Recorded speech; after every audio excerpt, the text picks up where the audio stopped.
আসসালামু আলাইকুম ভিউয়ার্স, আমি গুলনার মাহজাবিন গুলনার্স কিচেন বিডি থেকে আপনাদের সবাইকে স্বাগতম জানাচ্ছি। আজকে আমি আপনাদের তৈরি করে দেখাবো চিকেন শামি কাবাব। তো চলুন শুরু করা যাক। চিকেন শামি কাবাবটা তৈরির জন্য এখানে আমার প্রথমে যেটা লাগবে সেটা হচ্ছে মুরগির মাংস। এখানে আমি মুরগির মাংস নিয়েছি 600 গ্রাম, আর ওখানে আমি বুটের ডাল নিয়েছি আধা কাপ পরিমাণ, যেটা আমি ভিজিয়ে রেখেছিলাম 4 ঘন্টা। এটা আমি এখন ধুয়ে নিয়েছি। এখানে আমি কিছু মশলা নিয়েছি যেটা আমি গ্রাইন্ডারে গুঁড়া করে নিব। এখানে আমি নিয়েছি 1 চা চামচ গোটা জিরা, 1 চা চামচ গোটা গোলমরিচ, 5টা লং, 4টা এলাচি, সবুজ এলাচি, আর একটা বড় এলাচি যেটা কালো এলাচিও বলে। এখানে 1 ইঞ্চির 2টা দারচিনি আছে এবং 3টা শুকনা মরিচ। এগুলোকে আমি গ্রাইন্ডারে গুঁড়া করে নিব। এখানে ডাল আর মাংসটা আমি একসাথে মিশিয়ে নিয়েছি।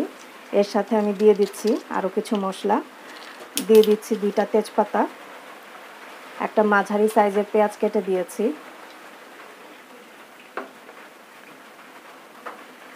দিয়ে দিচ্ছি 2 টেবিল চামচ আদা রসুন বাটা,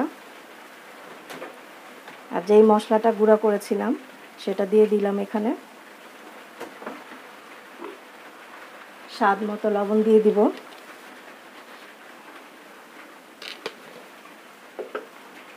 আর এখানে আমি দিয়ে দিচ্ছি পানি সেদ্ধ হওয়ার জন্য।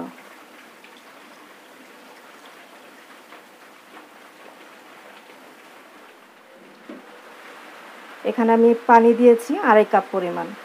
এটা আমি এখন চুলাটা জ্বেলে দিব। এখানে আরও দিয়ে দিচ্ছি 1 চা চামচ মরিচের গুঁড়া।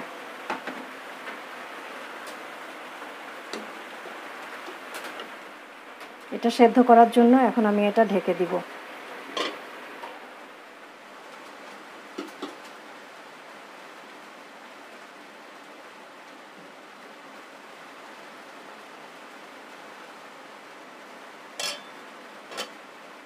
এটা পানিটা শুকিয়ে গেছে এবং মাংস এবং ডালও সেদ্ধ হয়ে গেছে।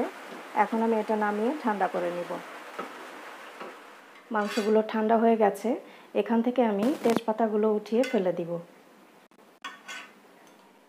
আমি এখানে একটি ব্লেন্ডারে জার নিয়েছি যেখানে আমি মাংসগুলো ব্লেন্ড করে নিব।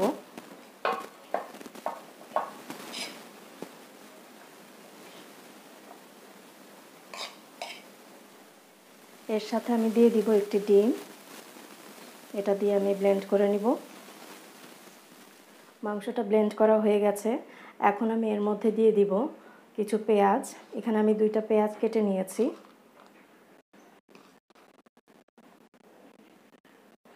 সাথে দিব এখানে আছে পুদিনা পাতা, ধনে পাতা, কাঁচামরিচ।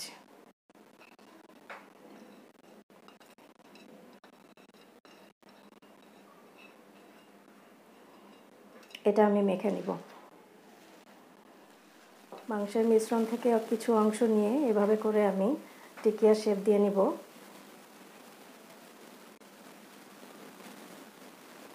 এভাবে করে আমি সবগুলো বানিয়ে নিব।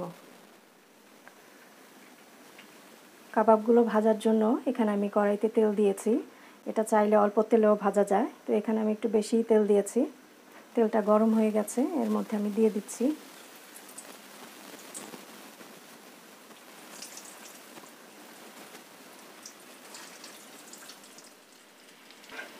এক সাইড কিছুটা হয়ে গেলে তখন এটা উল্টিয়ে দিতে হবে।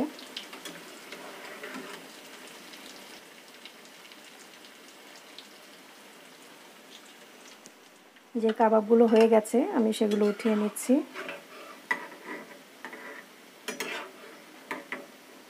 কাবাবগুলো আমি মিডিয়াম আঁচে ভেজেছি। এভাবে আমি বাকি সবগুলো কাবাব ভেজে নিব। তৈরি হয়ে গেছে আমার চিকেন শামি কাবাব। এবারের ঈদ আয়োজনে আপনারা কিন্তু চাইলে এই শামি কাবাবটা বানিয়ে খেতে পারেন। আর যারা গরুর মাংস খান না বা গরুর মাংস পছন্দ করেন না, তারা কিন্তু এই চিকেন দিয়ে এই কাবাবটা বানিয়ে খেতে পারেন। আশা করি আপনাদের কাছে ভালো লাগবে। তো রেসিপিটা যদি আপনাদের ভালো লেগে থাকে প্লিজ লাইক, কমেন্ট, শেয়ার এবং সাবস্ক্রাইব করবেন। ভালো থাকবেন। আল্লাহ হাফেজ।